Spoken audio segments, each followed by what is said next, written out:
Good evening. Yes, good evening, good afternoon. This is Huge Shorts 113, the real people power. Free your mind.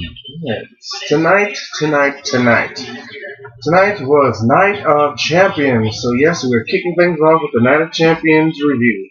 Yes, indeedy. Um, Sadly, we weren't able to watch the first couple matches, but we were still able to get you some good shit uh, from the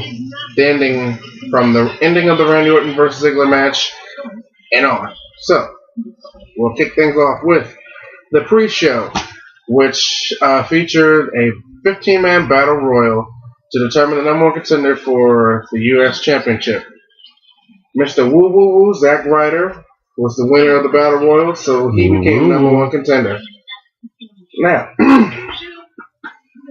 tag team championships. Kofi Kingston and R-Truth defended against the newly formed team of Kane and Daniel Bryan. And shockingly enough, we found out that Kane and Daniel Bryan are now your new tag team champion. Yes, although they An can't. odd couple. A very odd couple. And they can't seem to.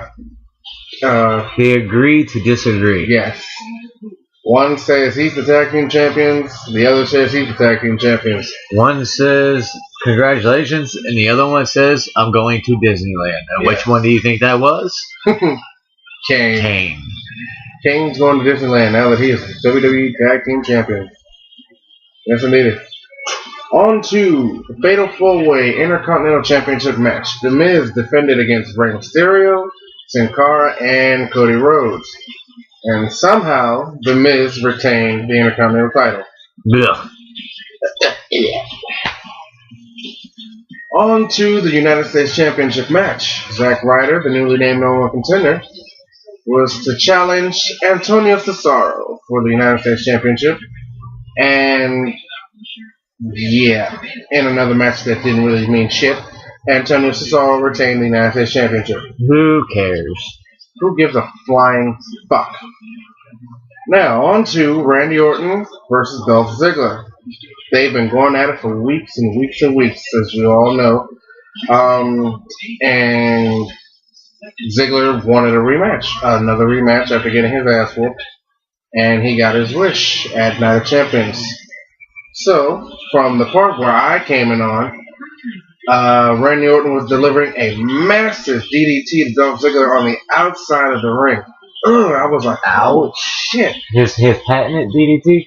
Patented DDT. What did he do? It off the apron? Off the barricade.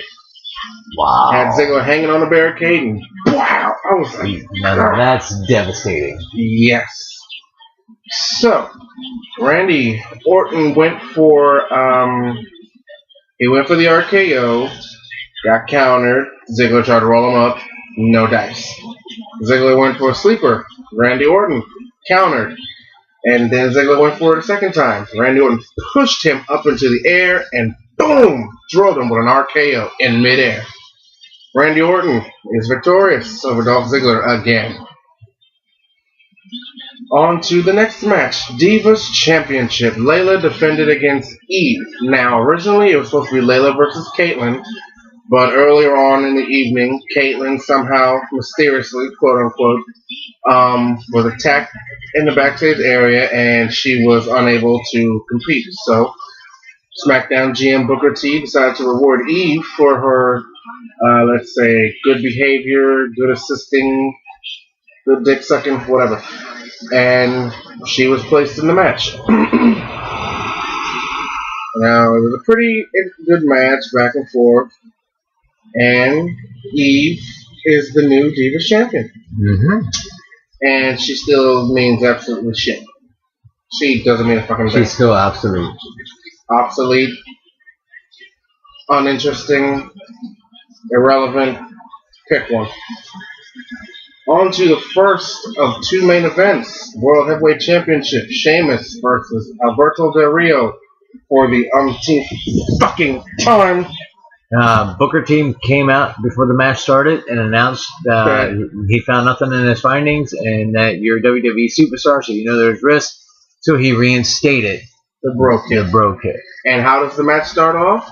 With Sheamus going for a bro kick on Alberto Del Rio, but smacking David Otunga instead. Oh. It was so funny.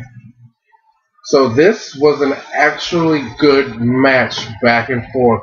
Very good. Very competitive. Both of the matches were actually. And more times than not, we actually agreed on this. We thought Alberto Del Rio was gonna steal a victory. Finally. But that's not what happened. Not at all. So after a back and forth, Sheamus finally nailed him with the bro kick and retained the World Heavyweight Championship. Haha. Now, hopefully, now Del Rio needs to go to the end of the line. God permitting, Alberto Del Rio will not get another shot because I'm sick of seeing him in a world title hunt. He's dumb. When you already lost 3 months in a row, you need to go to the bottom of the list and work your way back up again. Somebody else needs a chance. And I'm thinking Randy Orton's going to be next in line. You know Randy's gunning for it. Hell yeah. I mean, he already beat Dolph Ziggler, who was technically the number one contender since he's still Money in the Bank holder. Yep. So, it is what it is. On to the main event of the evening. After a bitter rivalry, fucking WWE champion CM Punk defended against Boston's own John Cena. It was a very good match. They were back for it. Literally, they were kicking out of each other's finishing moves. They were reversing each other's submissions. And then came down to a suplex in the top rope. Came down. And everybody thought John Cena won. Well, you're laughing, but now we're going to hear the fucker's mouth. I honestly don't care. I would rather CM Punk be still the champion than John Cena. Well, fuck you. I'm sick and fucking tired of seeing John Cena as a champion. Just because he's that damn good. Don't be hating. Hold the fuck up. Blasphemy to the motherfucking 1 millionth level. Did you really just say because John Cena is that damn good? Did you really just steal a Triple H slogan and give it to John Cena? Did you really just do that? No. I didn't do it like that. I didn't mean it like that. I meant it as he's that good. I mean, he thinks he is. Records have proven that he is. I don't give a fuck what the records say. Well, records back can it up. Blow my black ball. So you're saying that? Anyway, no. Listen. So you're saying that CM Punk's the best in the world?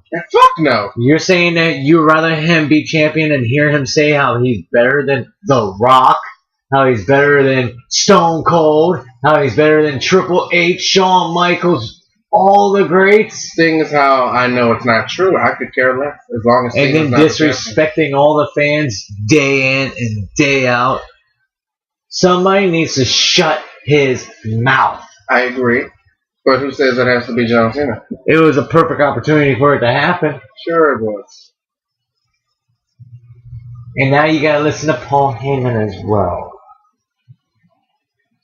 Yeah. It's whatever.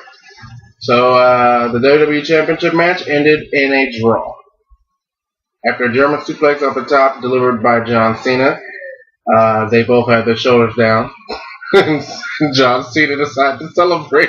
Well, no, because the announcer, even the ringside announcer, agreed. Even then. Come on, if you were in that situation, you would have celebrated too, because you would have thought you won. Yeah, but since I wasn't in that situation, that makes it all the more funny. And because it happened to John Cena in his hometown. I'm an asshole. What can I say? Oh, and to top it all off, while Cena was bitching and complaining about the decision, he gets smacked in the face with the championship. That was the icing on the cake.